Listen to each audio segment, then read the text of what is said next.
नमस्कार मित्रों, मैं हरिंदर हिंदवान मज्जाडी सैंड ब्लॉक रिखनी खाल पौड़ी गढ़वाल उत्तराखंड से आपके सम्मान में एक बार फिर प्रस्तुत हूँ।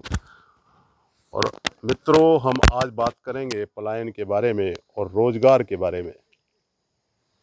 तो जैसा कि हमने पलायन के बारे में पिछले कई वर्षों में उत्तराखंड में ये बात चलती आई है कि भारी मात्रा में यहाँ से लोगों का पलायन हुआ है, और ख़ास तौर से जो युवा वर्ग है उन्होंने रोज़गार की तलाश में यहाँ से बहुत बड़ी संख्या में पलायन किया, और जिसकी वजह से उनके परिवार के दूसरे लोगों को भी यहाँ से अंत में यहाँ से उनको जाना पड़ता है, जिसके कारण लग से 70 से 80% की आबादी उत्तराखंड से बताते हैं कि पलायन कर चुकी। और पौड़ी गढ़वाल और उत्तराखंड के ज़िले तो ये बताते हैं कि यहाँ तो लगभग सभी गांवों में सूनापन समाता ही जा रहा है।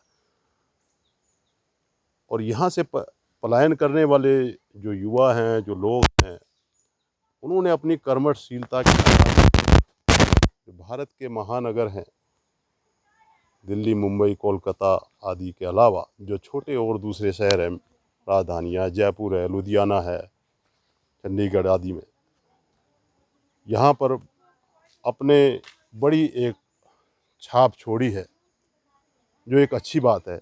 लेकिन इस पलायन के कारण उत्तराखंड को एक बड़ा दंश यह झेलना पड़ा कि आज यहाँ जनसंख्या का अनुपात मैदानी क्षेत्रों का बढ़ता जा रहा है। लोगों का जो मूल निवासी है उनकी संख्या इस लिहाज से कम हो रही है क्योंकि जो बाहर के लोग हैं वह यहाँ आकर्षित हैं, यहाँ के सौंदर्य के कारण या यहाँ के पर्यटन के कारण या और भी कई सामाजिक आर्थिक कारण होते हैं, जिनके कारण यहाँ मूल निवासियों की संख्या घट रही है, जबकि जो बाहरी लोग हैं उनकी संख्या बढ़ रही है। और यह प्रश्न बहुत चर्चा में है आजकल। लेकिन मित्रों, ऐसे समय में बहुत सारे लोग हैं जिनके विषय में ये कहा भी जाता है कि उत्तराखंड में बहुत सारे अवसर हैं, आवश्यकता है जुझारूपन की, कर्मठशीलता की, स्वावलंबन की। तो यदि कोई व्यक्ति ठान ले तो उत्तराखंड की धरती में ऐसा बहुत कुछ है देने के लिए, जिसे यहाँ के कई युवाओं ने इसको साबित किया है कि ऐसा हो सकता है। और हमारे सामने आज ऐसी एक कहानी लेकर के मैं आपके सम्मुख आया हूँ कि एक युवा हैं जिन्होंने अपनी विदेश की नौकरी को छोड़ करके उत्तराखंड को अपना लिया है और अपना एक प्रयास किया है कि वे उत्तराखंड में रह करके अपनी जीविका को आगे चलाएंगे। तो मैं आपको मिलवाता हूँ श्री पंकज हिंदवान, जो यहीं मज्जाडी सैंड में अपना कार्यक्रम या रोजगार का शुभारंभ कर रहे हैं। तो पंकज जी नमस्कार। तो पंकज जी, आप ये बतलाएं कि आपका जो पिछला जो एक्सपीरियंस रहा इस सारे प्रोसेस पे, दर्शकों मैं आपको बतला दूँ कि पंकज जी पिछले 5 वर्षों से विदेशों में कार्यरत थे। उन्होंने ओमान में और दुबई में 2.5 साल अपना कार्य किया है, और उसके बाद अभी ये यहाँ वापस उत्तराखंड में आए हैं और इन्होंने अपना स्वरोजगार मुर्गी पालन और दूसरे कार्य करने के लिए अपना मन बनाया है। तो एक अच्छा उदाहरण है। तो पंकज जी, आप मुझे ये बताएं तो हम आधा बात गढ़वाली में कर ला अपनी, जी। ठीक है। तो सबसे पहले तो आप अपना छोटा सा एक परिचय दीजिए कि आपने कहाँ तक पढ़ाई की और आपने कहाँ कहाँ गए और ये विचार आपके मन में कैसे आया। एक छोटा सा पहले अपना परिचय दीजिए। नमस्कार, मेरा नाम पंकज नवान है और मैंने पोस्ट ग्रेजुएशन तक की पढ़ाई करी हुई है और बेकरी में मैंने डिप्लोमा किया था कोटद्वार से। तो मेरे को लगभग 12 साल मेरे को जॉब करते हुए हो चुके हैं, जिनमें से कि मैं 2.5 साल जो है मस्कट और सलाला जैसी जगहों पर रहा और अभी अबू धाबी और दुबई में मैं जॉब कर रहा था। तो इतने टाइम इस इंडस्ट्री को देने के बाद अभी मेरे को लगा कि नहीं, मतलब खुद का कुछ होना चाहिए और पहाड़ में होना चाहिए। लोग बेसिकली रेस्टोरेंट वगैरह खोल देते हैं, लेकिन मुझे लगा नहीं, पहाड़ में करूँगा। तो एक मेरे को थोड़ा मतलब एक जिद थी कि करना तो इधर ही है, चाहे कुछ भी करूँगा। जी तो जी अभी जी फ़िलहाल में मैंने मुर्गी बाड़ा यहाँ पे खोला है। ये जो है पशुपालन विभाग से उनकी जो है सहायता से हो पाया है पॉसिबल। जी। तो अभी ये मैंने वनराजा प्रजाति की मुर्गियाँ रखी हैं, जिनमें से कि कुछ 20-25 के लगभग जो है कड़कनाथ भी हैं यहाँ पे। कुल तो कितनी संख्या है इनकी मुर्गियों की? इनकी 180 टोटल मुर्गियाँ हैं मेरे पास, मतलब जी मुर्गियाँ दोनों मिक्स हैं, जी जी। जिनमें से कि 25 के आसपास कड़कनाथ हैं।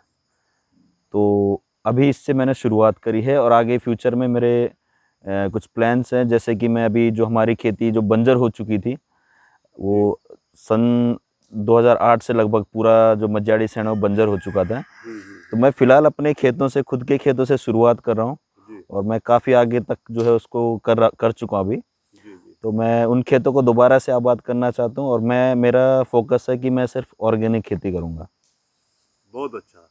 तो जैसा कहा भी जाता है कि यदि हम कोई स्वरोजगार कर रहे हैं तो हमारे को उसमें कई आयामों को लेके चलना चाहिए कि हमारा जो आय का स्रोत है वो लगातार एक चीज़ से नहीं तो दूसरे चीज़ से चलता रहे। तो आपने ये बतलाया कि मुर्गी पालन के अलावा आप ऑर्गेनिक जो खेती है उसके बारे में भी आपने बताया।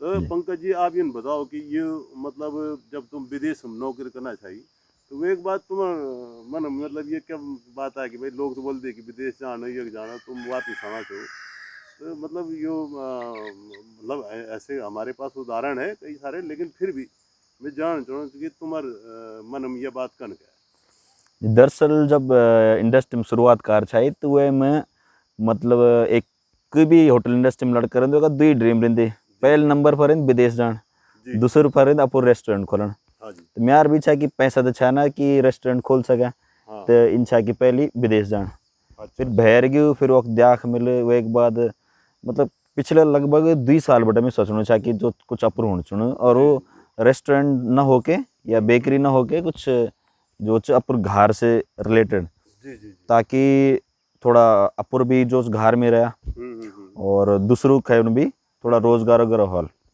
यू मेरा मेन मकसद में आ रही है ठीक कि ठीक ठीक अपुर तो हाल दूसरा भी थोड़ा वे फायदा है सकत। ठीक ठीक। तो मैं थे बताओ कि ये जो आपल ये मुर्गियाँ भी ली ये आपल कोई सरकारी सहायता है कि अपूर्व प्रयास से कह रहा है, ये थोड़ा बताओ ताकि और लोग भी ऐसे प्रेरित हो। नहीं, यो जो मैं पशुपालन विभाग में गया रखनी खाल, अच्छा अच्छा। तो वख बटे जो वक कोड नाला जी, हाँ जी हाँ जी। तो उन जो मतलब मैं था बताया एक बारे में प्लान की प्लान है चा हाँ हाँ हाँ 180 बच्चा ले लो फिलहाल। तो एथर जो मैं दरअसल वक्त गया डेयरी बनवा बात हाँ हाँ। करना खान डेयरी डेयरी जो प्लान है मेरा। हम्म तो वो थोड़ा जो लंबू प्लान है, मैं भी काफ़ी ट्रेनिंग एक जरूरत है हम्म। और वे में जो मैं क्रॉस ब्रीड करना चाहूँ जो हमारे बदरी नस्ल गाय है, वे एक हम्म। जर्सी क्रॉस ब्रीड करवाने में। बहुत अच्छा बहुत अच्छा। तो ये मेरा भी प्लान है, लेकिन फिलहाल एक मुर्गी से जो शुरुआत कर मतलब चलो कहीं बड़े शुरुआत करें, एक शुरुआत होनी चाहिए। अभी शुरुआत करे मुर्गी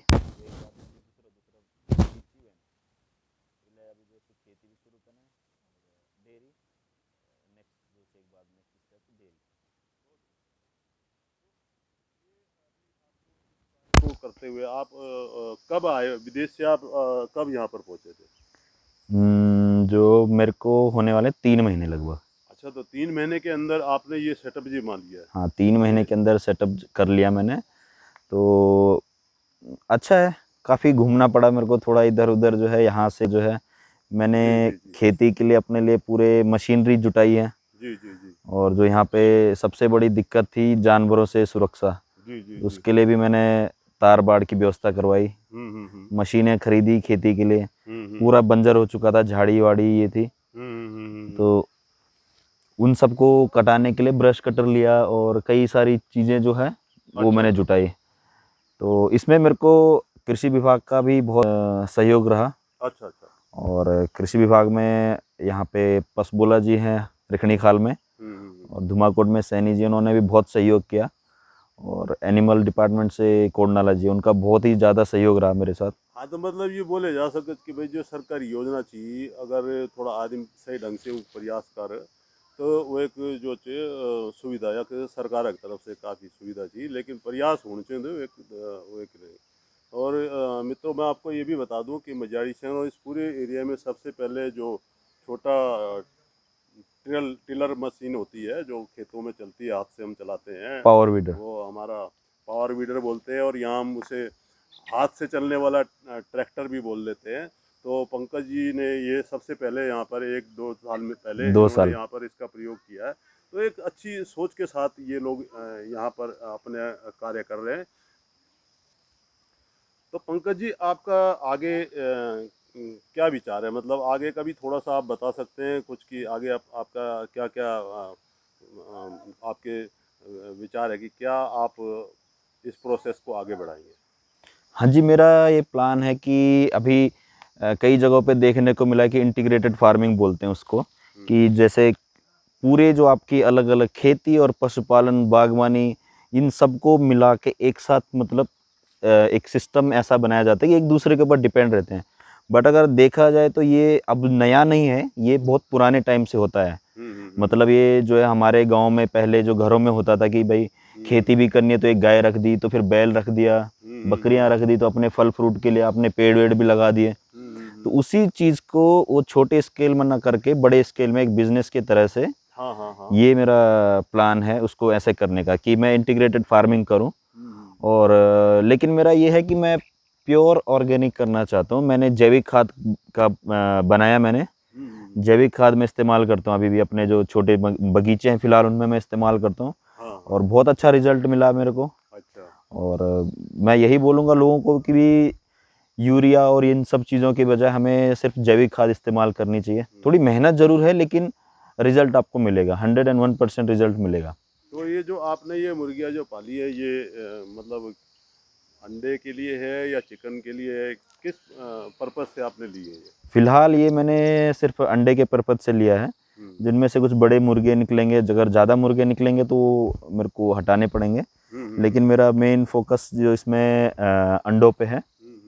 तो इनके अंडों से हम जो है, ये मैं सोच रहा हूँ कि थोड़े टाइम के बाद इसमें हैचरी भी शुरू कर दूंगा, तो ठीक है, ज़्यादा। तो एक बार आपके पास ये मुर्गी फार्म जो आपने छोटा सा बनाया है, अब मैंने सुना है कि आप दूसरी जगह पर इसको बना रहे हैं। हाँ जी, ये आपने अभी टेम्परेरी यहाँ पर इनको रखा गया है, क्या ये सही है। हाँ जी, हाँ जी। एक्चुअली हुआ ये था कि उसमें बोला गया था कि थोड़ा टाइम लगेगा जी इसको जी। मिलने में ना, कि जैसे आपने पैसे वैसे भरे तो 2 महीने का टाइम लग जाएगा हम्म। इसको पास होने में। हाँ जी। बट सडनली वो 1 हफ्ते के बाद ही मेरे को मिल गया, क्योंकि जो दूसरा आदमी था वो पीछे हट गया कि मैं नहीं ले रहा हूँ। अच्छा तो अच्छा उन्होंने अच्छा। बोला ठीक है तुम ले लो।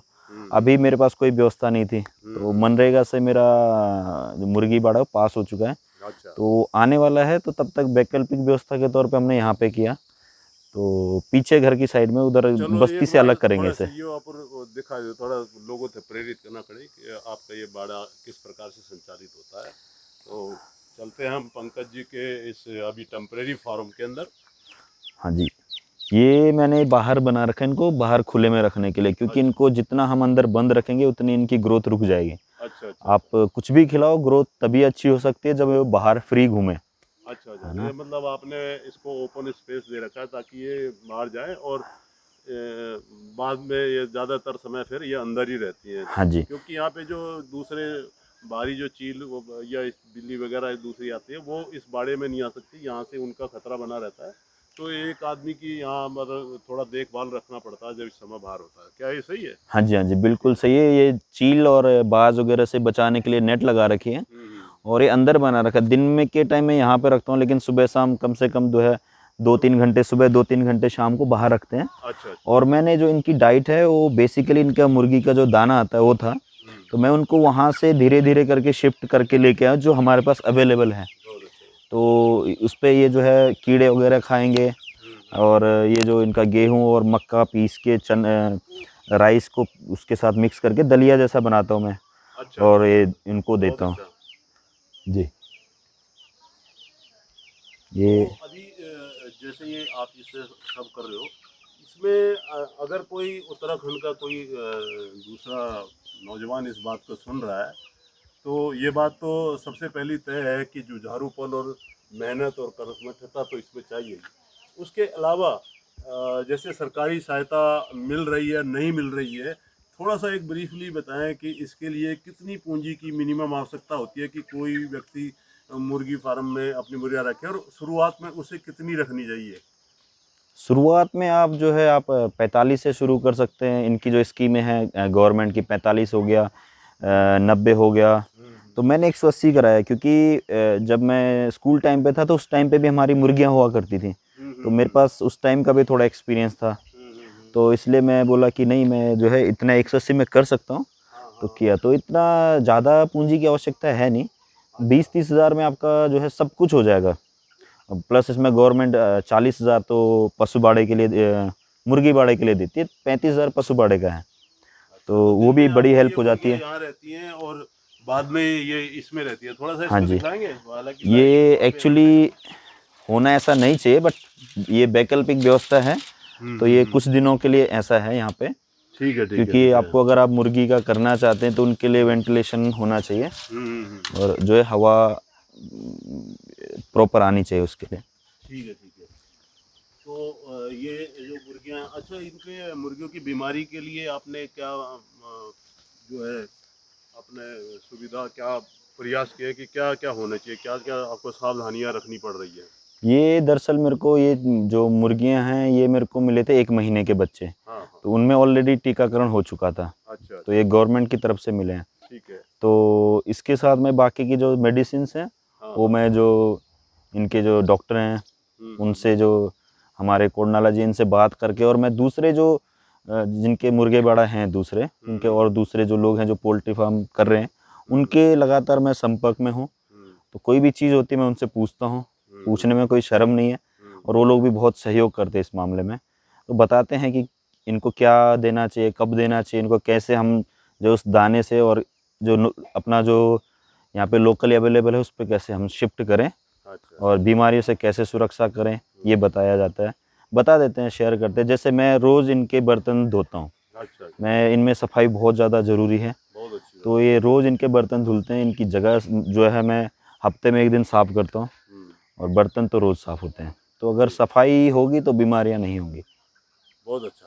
तो ये हम मान के चल रहे हैं कि जो आप ये सब काम कर रहे हैं, ये इनके आधार पर आपका काम अच्छा निकलेगा, और भविष्य में मैं दोबारा से ज़रूर कुछ समय के बाद, कुछ महीने के बाद, या दोबारा मैं आपका इसका जो क्या परिणाम इसके आए हैं, मैं ये दोबारा दूसरी वीडियो के माध्यम से लोगों को ज़रूर बताऊंगा। और फ़िलहाल जो आपने प्रयास किए हैं वो हमारे पूरे उत्तर हैं, उनके लिए एक प्रकार से मैं कहूँगा कि आप आपसे प्रेरणा लेनी चाहिए। जो लोग ये कहते हैं कि यहाँ पर कुछ नहीं हो सकता और हमारे को बड़ी दिक्कतों को यहाँ फेस करना पड़ता है, ये तो ज़रूर है कि देखो उत्तराखंड में अभी उतनी सुविधाएं आपको नहीं मिल पाएंगी जितनी मैदानी क्षेत्रों में, लेकिन इसका हमारे पास एक अतिरिक्त लाभ ये होता है कि हमारे पास जो लोकल रिसोर्सेज हैं वो बड़े प्रचुर मात्रा में है। केवल उनको एकत्रित करने की, संयोजित करने के लिए एक प्रयास की आवश्यकता होती है। और शुरू में लोग उसमें आपकी हंसी भी उड़ाते हैं, ऐसा मैंने सुना है। तो क्या आपके थोड़ा सा ये भी बताइए कि जब आप ये काम कर रहे हो तो आसपास के जो लोग हैं उनके क्या विचार रहते हैं कि भाई ये एक आदमी बाहर नौकरी कर रहा था, कई लोग बताते हैं कि बड़ा जो है शुरू में बड़े लोग मजाक उड़ाते हैं, क्या आपके साथ भी ऐसा ही हुआ है? हाँ जी, मेरे साथ भी ऐसे हुआ। मुँह के आगे कोई नहीं बोलता, लेकिन जैसे ही थोड़ा पीठ पीछे और जो खबरें आती है, मतलब बताते हैं कि ये तेरे लिए वो ऐसा बोल रहा था, ये तो यही बोलते हैं बेसिकली कि ये पागल हो गया है, कि ये मतलब जो है ये क्या हो गया इसको, जो है घर में करा। घर में कुछ नहीं है, घर में बहुत कुछ है। अगर अच्छे से किया जाए तो घर में बहुत कुछ है और बहुत कुछ हो सकता है। तो अब मेहनत तो करनी पड़ेगी, ये तो है नहीं कि मतलब फ्री में कहीं पे भी कुछ मिल जाएगा। बाहर जाके भी काम करते हैं, इतना खुद का काम करेंगे तो उसमें तो वो रिजल्ट तो मतलब मिलेगा। कुछ अपना जो गड़बड़ जुमला बोल दी कि भाई कुछ हाँ, कुछ वाल हो लो।